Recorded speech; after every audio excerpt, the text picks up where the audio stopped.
Wanyoshe mikono. Wakasema baba mpendelewa watoto wa kiume. Lakini namshukuru mama hao kanikumbusha kwamba na mapacha wangu hapo wenye watambulisha. Lakini la mwisho ni watambulishe wasimamizi wa ndoa hii. Makofi kwao mengi sana, mengi sana, mengi sana. Hawa ndio watakuwa walezi wa ndoa. Mungu awape nao. Ninawashukuru sana, asante. Asante. Yaani huyu mtu amepiga hiyo kazi moja matata sana. Tafadhali bibi harusi msimkinge sasa, msogee hivi kidogo ili hao wanawaona, maana sisi watu wa shunga asipotambulishwa ni vita. Ni vita kunitambulisha na nikuwepo.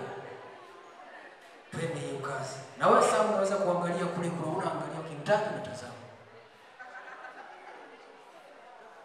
Bwana Yesu asifiwe. Amen.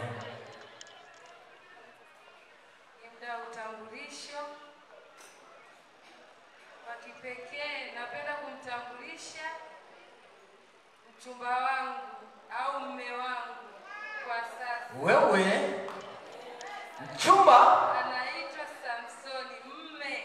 Aha, safi sana. Nilikuwa nimeshtuka. Mume wangu anaitwa Samsoni Salimu. Mahali alipo anyoshe mikono. Wapi makofi kwa Samsoni? Safi sana. Pia napenda kumtambulisha mama yangu. Mahali alipo asimame wapungie mikono.